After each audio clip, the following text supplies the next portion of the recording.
բարև ձեզ, Գյումրիից եք այսօրվա առավոտյան վերադարձել, Գյումրիում եք, որտեղ մեկ ամսով կալանավորեցին լրագրող, հետաքննող լրագրող Լիլիթ Աղեկյանին, ինչ է տեղի ունեցել, ինչ մանրամասներ կարող եք հաղորդել, համեցեք։ 2 օր առաջ երեկոյան, այսինքն նախապատրաստված մի գրոհ է իրականացվել, օպերացիա, որը կարելի է բնորոշել որպես տերորիստական ակտ, որը իրականացվել է մարզի դատախազի գլխավորությամբ, այսինքն Հայաստանի Հանրապետության իրավապահ մարմինների իմացությամբ, ղեկավարությամբ, կարգադրությամբ եւ ամենագործում մասնակցությամբ տերորիստական ակտ է իրականացվել Լիլիթ Աղեկյան, հետաքննող լրագրող մարդու նկատմամբ, ով գյումրեցի է, ով նաև հանդիսանում է, նաև անդամակցում է Հայաստանի Հանրապետության ժուրնալիստների այդ կազմակերպությանը, միությանը, եւ ով ծավալել է բավականին երկար տարիներ լրագրողական աշխատանք, շատ քաջ է տեղյակ անձնավորություն է, բավականին իրազեկված գրագետ, ամեն ինչից անցուդարձից Շիրակի մարզում, մասնավորապես Գյումրիում եւ հարակից համայնքներից նա տեղեկություն ունի, հատկապես տեղեկություն ունի մարզի կրթության ոլորտում տեղի ունեցող չարաշահումների վերաբերյալ եւ այս վերջի տարիների ընթացքում նա բացահայտումներ է կատարել նախկինների եւ արդեն այս ներկաներ նախկինների վերաբերյալ, այսինքն այս ներկաների, ովքեր նախկինների են արատավոր երևույթները ընդօրինակել են եւ ավելի են մոդիֆիկացրել, ավելի են այսպես ասած բարձրացրել դրանց մակարդակը արատավոր երևույթների եւ հիմա այդ նորերը մի քիչ երիտասարդ, մի քիչ այլ գույնով, տեսքով,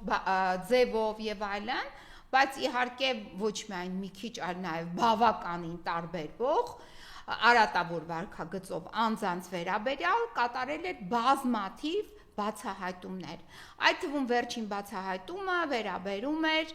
Շիրակի մարզպետարանի կրթության վարչության պետ Հրայրիկ Կարապետյանին, որը դատապարտվեց 5 տարվա ազատազրկման, իհարկե դա քիչ է, դա իր կատարած արարքների համար բավարար չէ, բայց այնուամենայնիվ Լիլիթ Աղեկյանի բողոքների, հաղորդումների, հետևողական աշխատանքի, որպես հետաքննող լրագրող այդ ծանր դժվար աշխատանքի հիման վրա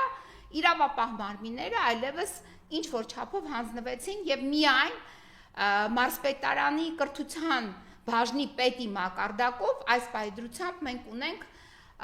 դատական ակտ։ Մնացած առումներով եղել են դատական ակտեր, եղել են որոշումներ, բայց այդ որոշումները ազատազրկման ձևով պատիժ դեռ չեն սահմանել։ Ուրեմն դրանցից մեկն էլ այն էր, որ Գյումրու թիվ 32 դպրոցի տնօրեն, նախկին տնօրեն արդեն Արմինե Սուքիասյանի վերաբերյալ Լիլիթ Աղեկյանը կատարել էր բազմաթիվ բացահայտումներ։ Տվյալ կնոջ նկատմամբ տեղի էր ունեցել քրեական հետապնդում, նրան մեղադրանք էին առաջադրել խոշոր յուրացումների մեջ, մեղադրվել էր խոշոր յուրացում կատարելու մեջ եւ պաշտոնեական կեղծիքի մեջ։ Տվյալ տիկինը իր ամուսնուն ներմուծել էր դպրոց եւ դպրոցում տվել էր տնտեսական ղեկավարի պաշտոնը, մի խոսքով այս մեղադրանքների ներքո տեղի է ունենում քրեական հետապնդում, բայց գործը կարճվում է տվյալ Արմինե Սուքիասյանի դիմումի հիման վրա, քանի որ նա ասում է, որ իմ նկատմամբ կիրառեք վաղուեմության ժամկետ եւ այս գործը կարճեք այդ հիմքով։ Այսինքն ինքը շարունակում է մնալ չարդարացված եւ մնալ որպես մեղադրված անձ եւ որը հիմք է այլևս որպես դպրոցի տնօրեն չաշխատելու։ Այս տիկինը, այս իր անցյալը փորձում է թաքցնել եւ նորից է հավակնում դառնալ դպրոցի տնօրեն։ Լիլիթ Աղեկյանը այս իր հավակնությունը խափանում է այս բոլոր քրեական գործի նյութերը, ինչում մեղադրվել է եւ այլն եւ այլ նյութեր ուղարկում է տիկին Ժաննա Անդրեասյանին, այդ տիկնոջը, այս կառավարության, երիտթուրքերի կառավարության տիկնոջն է ուղարկում եւ այս տիկինը արդեն չգիտի ինչ անել, որոշում է, որ պետք է այո, թույլ չտա, որպիսի Արմինե Սուքիասյան անձնավորությունը, որը պաշտոնական կեղծիք է թույլ տվել, որը թույլ է տվել նաև խոշոր չափերի յուրացում, այլևս լինի տնօրեն։ Հիմա այս տիկին այդ փաստից վրդովված, այս Արմինե Սուքիասյանը իմ վստահորդին Լիլիթ Աղեկյանին դատի է տալիս քաղաքացիական դատարանում, հայց է ներկայացնում, որ իբրև թե Լիլիթ Աղեկյանը իրեն վիրավորել եւ զրպարտել է։ Այդ դատական նիստի ժամանակ ես եւ Լիլիթ Աղեկյանը, այդ թվում մի դատավոր կա, ով որ վարում էր այդ նիստը, դատավորի անունն է Հայկ Աղաքարյան, եւ այս տիկին Արմինե Սուքիասյանը եւ նրա փաստաբանը եւ փաստաբանի ամուսին ինչ որ կոչեցյալ կար մեկը, ով նաեւ սպառնում էր եւ նաեւ վիրավորական արտահայտություններ էր անում Լիլիթ Աղեկյանի նկատմամբ, մենք դա ձայնագրել ենք, նաեւ դրա մասին փորձել ենք ընթացք տալ, դեռ հաջողության չենք հասել։ Դատարանը ճշտում է կողմերի դիրքորոշումը։ Լիլիթ Աղեկյանը իր դիրքորոշումը հայտնում է, որ տվյալ անձնավորությունը Արմինե Սուքիասյանը կոռումպացված է, քանի որ այս փաստերը կան, քանի որ կա աուդիտի եզրակացություն, թե ինչպես է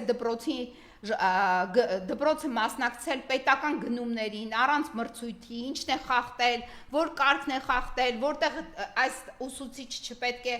դասավանդել ինչ որ ֆիզկուլտուրի ուսուցիչը դասավանդել է մաթեմատիկա, մաթեմատիկայի ուսուցիչը դասավանդել է աշխարհագրություն, այնտեղ ես հիմա այսպես միգուցե ստույգ չեմ ասում այս տվյալները, բայց մոտավորապես այդպես է, համեմատական եմ ես բերում այս օրինակները։ Դուք պատկերացրեք ձեր երեխային ֆիզկուլտուրի ուսուցիչը դասավանդում է մաթեմատիկա, կամ Արմինե Սուքիասյանի տնօրենի գործավարը գալիս է ձեր երեխային պարապում է աշխարհագրություն։ Ինչ որ մեկը դասատուներից, քանի որ այդ դասատուն այդ ժամանակ մեկնում է Թուրքիա առևտուր անելու եւ այդ տեղը որպիսի պարապ չմնա, այդ նույն դասատուն Թուրքիա մեկնող առևտուր անողը դատարկ այդ տեղը չպահի եւ այլն, ես իմ ինչեր չանի, այդտեղ ինչ որ մեկն է պարապում։ Այս փաստերը ես համեմատականով եմ ասում, բայց հիմնականում այս փաստերը արձանագրված են տարբեր զեկույցների մեջ, տարբեր եզրակացությունների մեջ, որոնք անցկացվել են Լիլիթ Աղեկյանի բողոքի հիման վրա տվյալ դպրոցում։ Հիմա այդ դատի ժամանակ նստած է տիկին այդ Արմինե Սուքիասյանը այդ տնօրենը, Լիլիթ Աղեկյանը ասում է, որ դուք կոռումպացված եք, որ ձեր պաշտոնավարման ժամանակ բյուջեից այսքան բան է պակասել, ձեր պաշտոնավարման ժամանակ սա է գողացվել, ձեր պաշտոնավարման ժամանակ դպրոցի ֆուտբոլի դաշտում մանկահասակ երեխա են բռնաբարել, ձեր պաշտոնավարման ժամանակ սա է եղել, դուք կոռումպացված եք եւ այլն։ Այս կոռումպացված բառը, այդ քննադատությունը, այդ դիրքորոշումը եւ հետագայում նաեւ դատավորի կողմնապահությունը, որը նույնպես Լիլիթ Աղեկյանի կողմից գնահատվել է որպես ոչ արդար կեցվածք, եւ այս ամենը այս դատավոր Հայկ Աղաքարյանը, այս Արմինե Սուքիասյանը, այս դատավարությունը դատը եղել է շուրջ 1.5 ամիս առաջ։ Այս երկուսը եւ մի հատ է դրանց միանում է մի ինչ որ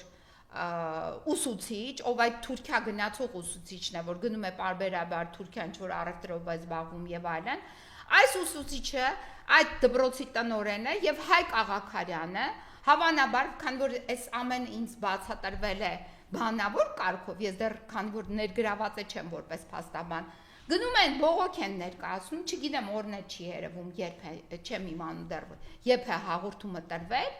եւ այդ հաղորդման հիման վրա, որ դեպքը իբրև թե եղել է դատարանում, ես էլ այդտեղ վկա եմ հանդիսանում, պատկերացնում եք, ինձ գրել եմ որպես վկա, որ ես չկարողանամ պաշտպանեմ Լիլիթ Աղեկյանին, քանի որ ես վկայի կարգավիճակ ունեմ, հետեւաբար պաշտպան չեմ կարող լինել։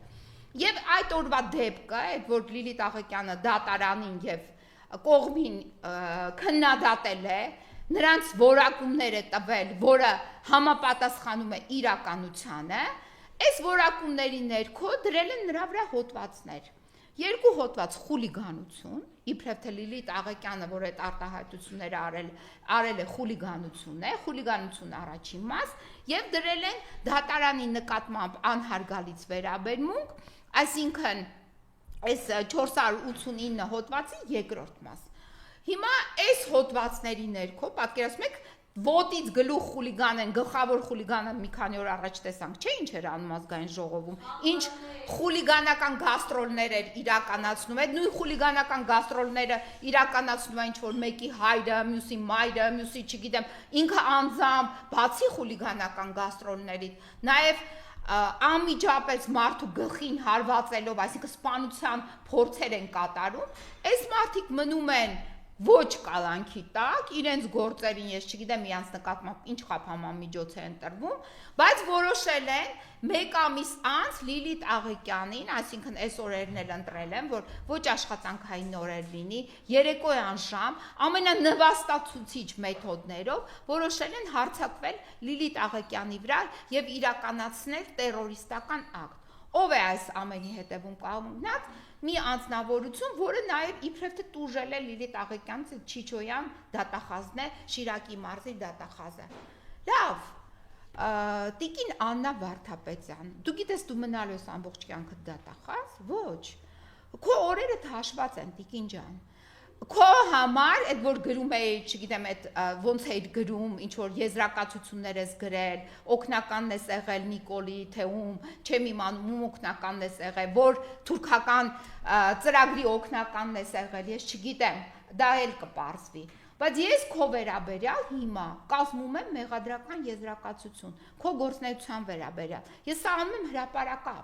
Եվ այս իմ մեղադրական եզրակացությունը, այսինքն իմ աշխատանքը, տալու է մարզի որևէ դատախազին կամ ընդհանուր առմամբ, ոչ միայն մարզի, համայնքային մի դատախազի, այդ մեղադրանքները տանելու է դատարան։ Մենք ձեզ էլ ենք տանելու դատարան, բայց հաստատ ձեզ տենց նվաստացուցիչ պայմաններում չենք տանելու։ Մենք հարգելու ենք օրենքը եւ իրավունքը։ Հաստատ ձեզ Լիլիթի նման, որ գան,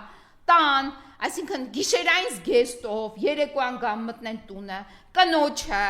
որը գտնվում է ֆիզիոլոգիական հատուկ վիճակի մեջ, այդ կնոջը առանց այդ իր նորմալ հագուստի, առանց կրծկալի, տնային, այսինքն պիժամայով, մենք չենք տան պիժամայով եւ հողաթափերով ձեզ չենք տանի մեկուսարան կամ դատարան, ինչ որ դուք եք արել Լիլիթ Աղեկյանի նկատմամբ։ Այսինքն այդ տեսարանը հրապարակել եմ ես։ Դուք փաստացի կարգադրել եք, խրախուսում եք միջև հիմա, որ Լիլիթ Աղեկյանի տուն ներխուժեն, ձերբակալման որոշում չցույց տան, չասեն ինչին է պատճառը, որ նրան ձերբակալում են, գիշերային զգեստով, այսինքն պիժամայով, հողաթափերով, առանց կրծկալ կնոջը եւ հատուկ ֆիզիոլոգիական վիճակում գտնվող կնոջը, առանց հիգիենայի պարագաների, ձեռները ոլորեն տանեն, ձեզ տանելու ենք մենք, անպայման։ Եվ ձեր նկատմամբ ես պատրաստում եմ օրենքի հիման վրա, օրենքի բոլոր անթերի, դուք եք ձեր բողոքները ուղարկում Վճռաբեկ դատարան կամ չգիտեմ նաև որտեղ եք ուղարկում ձեր բողոքները այնքան թերի են կազմված, որ մերժվում են առանց թերությունների, ճշմարտության ներքո, արդար պահանջների ներքո, այնպիսի մեղադրական բիծ, բայց հաստափոր մեղադրական եզրակացություն է կազմվելու ձեր նկատմամբ, ձեր ընկերուհի հետ մարդու իրավունքների պաշտպանի նկատմամբ, որ այս երկու գիշերվա ընթացքում որևիցե միջոց չձեռնարկեց, որպեսզի Լիլիթ Աղեկյանի նկատմամբ չդրսևորվի իրավապահների կողմից Չիչոյանի կարգադրությամբ վատ վերաբերմունք։ Ձեզ չենք հագցնելու պիժամա, հողաթափեր, առանց կրծկալի, ձեր ֆիզիոլոգիական այդ վիճակում, կանանցի ֆիզիոլոգիական վիճակում գտնվելու պայմաններում ձեզ չեն ոլորելու ձեր ձեռքերը տանեն դատարան, կամ երկու գիշեր պտտացնել Գյումրի դատարանում, ժամանակավոր պահման մեկուսարանում, կամ հիվանդանոց տանել, հիվանդանոցում պատշաճ բուժօգնություն չտրամադրել, եւ այլն, մենք տենց բաներ չենք անելու։ Մենք ձեր նկատմամբ ոչ խոշտանգում ենք կատարելու, ոչ է վատ վերաբերմունք։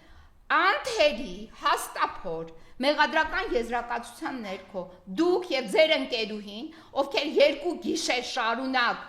այդ ահաբեկչական ակտը սպասարկեցիք, աչք փակելով ապօրինությունների վրա, ձեր նկատմամբ լինելու է համապատասխան մեղադրական եզրակացություն եւ համայնքային մի արդար դատախազ այդ մեղադրական եզրակացությունը տանելու է հայաստանյան դատարաններ, հենց հայաստանյան դատարաններում դատվելու եք, հանուն Հայաստանի, հանուն հայ ազգի եք դատվելու։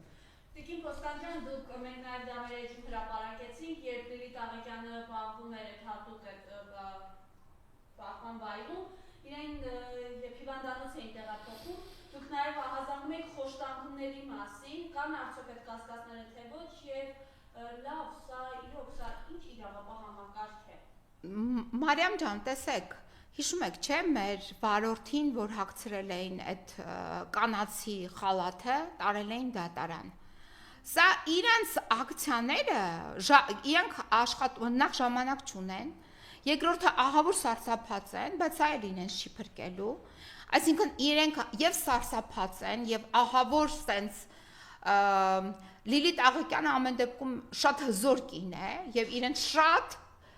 հզոր հարված է հասցրել եւ հիմա իրենք այդ հարվածի ներքո այսպիսի ճղճի միջոցների են դիմել տարեց մոր 70 գիտեն որ Լիլիթ Աղեկյանը ապրում է համեստ իր ուսուցիչ մայրիկի հետ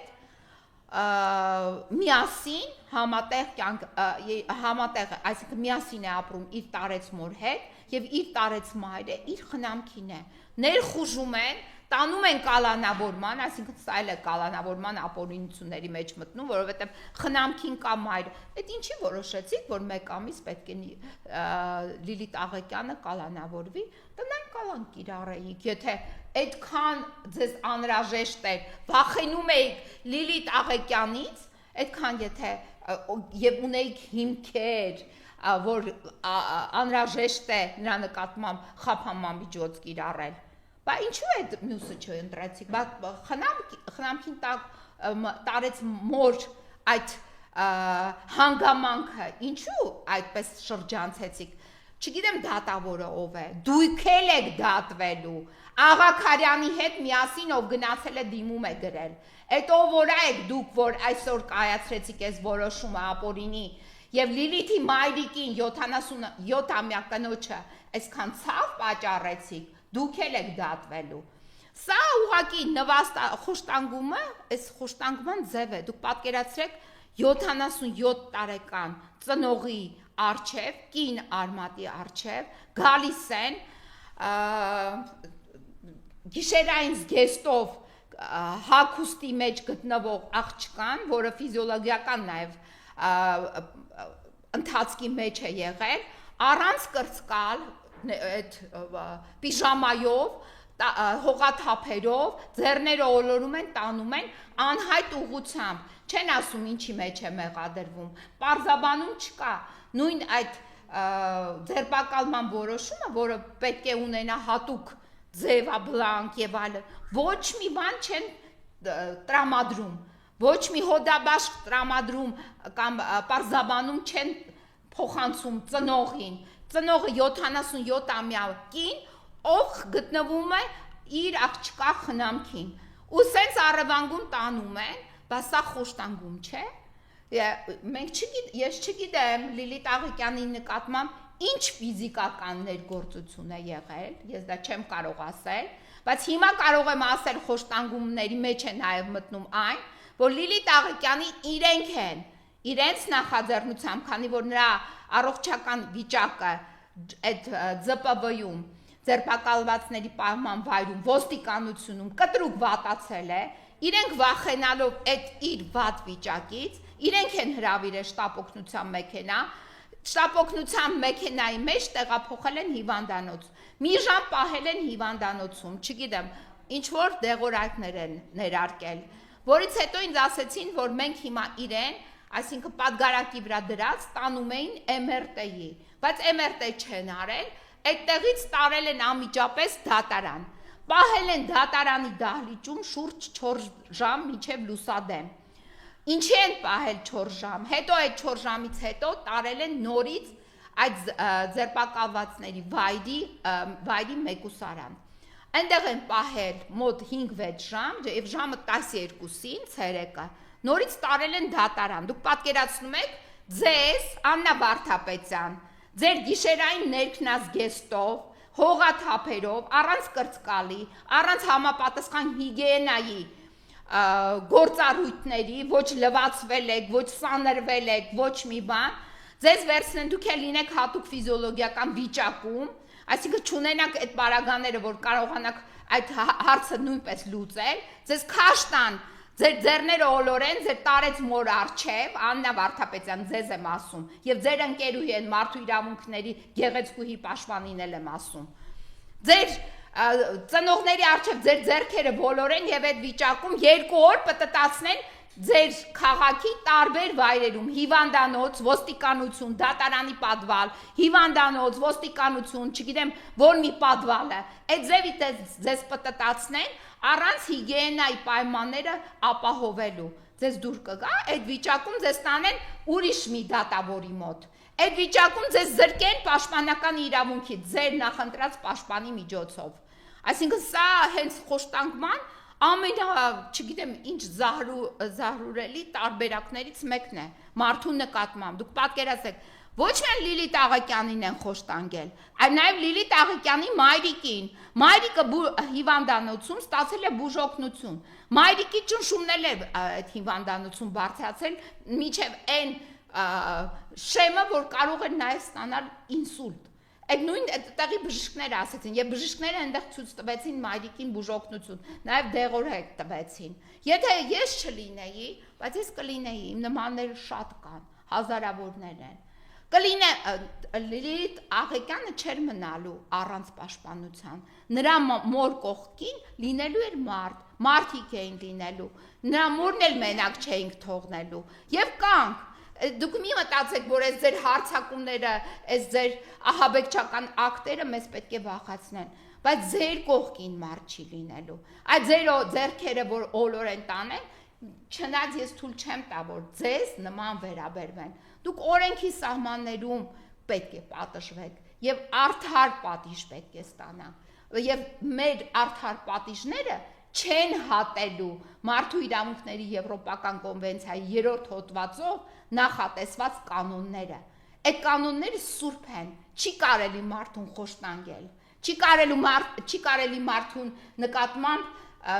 ցուցաբերել անմարդկային վերաբերմունք, վատ վերաբերմունք, այն մարդու նկատմամբ, ով գտնվում է պետության կողմից արգելանքի տակ։ Սա ոսկե կանոն է եւ այս կանոնը որևիցե կերպ չի կարող սահմանափակվել։ Ես չգիտեմ դուք դոկտոր եք, թե չգիտեմ ինչ կրթություն ունեք, ես այդ մասով չեմ անում, բայց եթե դուք իրավաբան եք եւ դուք ձեր դոկտոր եք կոչում, մի հատ էլ ընկերուհի ունեք, այն գեղեցկուհի մեր մարդու իրավունքների պաշտպան է, որպես իրեն հանդես բերում եւ ասում է, որ առանց իր իրավաբանական գիտելիքների ինչ որ Հայաստանին չեն ճանաչի։ Եթե դուք այդքան իրավաբանական գիտելիքներ ունեք, ապա 3-րդ հոդվածի կանոնները անգիր պետք է իմանայիք։ Եվ 2 գիշեր Գյումրիում դուք չպետք է թույլ տայիք, որ Լիլիթ Աղեկյանին եւ նրա մայրիկին Մարինա Շագոյանին 77-ամյա կնոջը խոշտանգեին եւ անմարդկային վերաբերմունք ցուցաբերեին։ Այս մասերով շատ գեղեցիկ ձևով, շատ sense անթերի կազմված մեղադրական եզրակացությունը մի համայնքի դատախազ կպաշտպանի արդար հանուն Հայաստանի Հանրապետության դատարանում եւ հանուն Հայաստանի Հանրապետության ձեր նկատմամբ կարգավի դատական ակտ եւ ձեզ շատ գեղեցիկ ձևով կհրավիրենք ուր Աբովյան քրեակատարողական հիմնարկ տեսեք Բիլյանին պետք է փոխարինի, ով պետք է փոխարինի, արդեն ասել եմ, Ավիյան Տիգրանը, փաստորեն Լիլիթ Աղեկյանի տեղն էլ սպասում են պետք է փոխարինի, այս մեր Աննա Վարդապետյանը։ Իր տեղն է Լիլիթ ջան, խուցդ մի քանի օր այդտեղ ոչինչ կմնաս, հեսա բողոքարկելու ենք վերաքննիչ դատարան այդ որոշումները։ Չկասկածեք, որ Լիլիթ Աղեկյանին մենք այդ խցից հանելու ենք Աբովյան քրեակատարողական հիմնարկի, բայց այդ խուցը որոշ չափով կահավորված պահում ենք, այսպես ասած բրոնյա ենք անում, ամրագրում ենք, ում հետևից Աննա Վարդապետյանի հետևից։